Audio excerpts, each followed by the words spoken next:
Hello, David. Oh, bless her.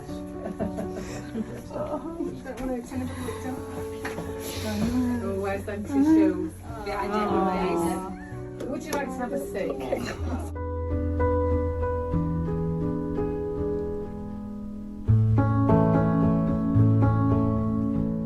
Debbie gave me this the other day, and it's a hand-painted card that she's done herself, which is lovely. And I may weep as I read this, because I did when I read it initially, but this is to all her friends on the ward and everybody that she's worked with over the years, and it starts, "Time to Leave." The title was easy, but what is hard is all the mixed feelings I'm feeling, all the same time overwhelming me to say what I would like to say. Where do I start as my head is bursting with so many things, or shall I just say thank you now? The tears are coming towards me, which I have said so many times, and everybody means so much. I feel like capturing the lifetime I have spent nursing. Lots of children were asked what they would like to do when they grow up, and I said a nurse. I also said a dancer, but that's another story. As Dan said, that's not a proper job. Starting from the beginning, I'm the eldest of 8 kids, tough luck at 5, could change nappies and cook meals. Well, it was the 60s. Could not read or write in the dummies class was I, not expected to do anything in my life. Bullied and tormented at school. Instead of crumbling, it made me stronger. I was invisible to the teachers, and when you look round and think, why can they not see me?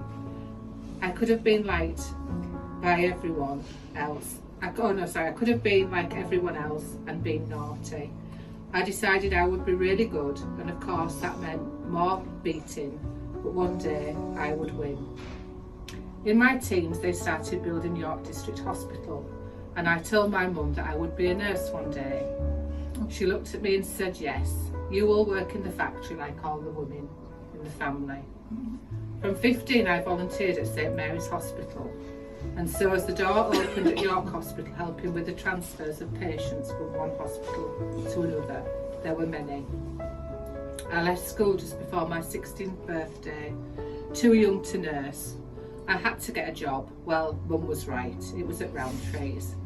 But at the interview I told them that when I was old enough, I was going nursing. We see, but they did offer me 1 day a week at college for 2 years, and I got paid less money. So Mum was not happy. But this was a changing point for me. They told me I was dyslexic and helped me through with this, and to get my qualifications I needed to become a nurse.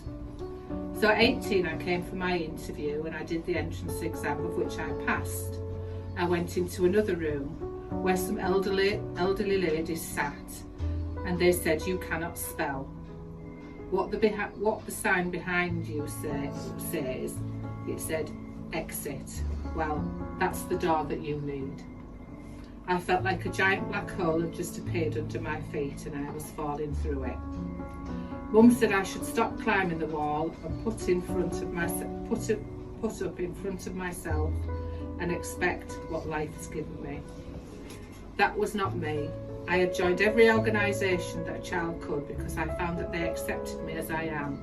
And at this time I was a St John's cadet officer, and I won Nurse of the Year award, and there was pictures in the paper, and they asked me to go to London to take part in the Queen's Jubilee.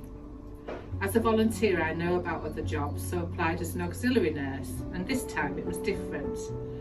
I just spent a week with the royal family, so I got the job. Starting on Ward 35 with Jenny Townsend. That's a blast from the past, Debbie, isn't it, Sister Townsend? And that was the start of me being a nurse. I took every opportunity I could do, any qualification I could do, and finally going to university.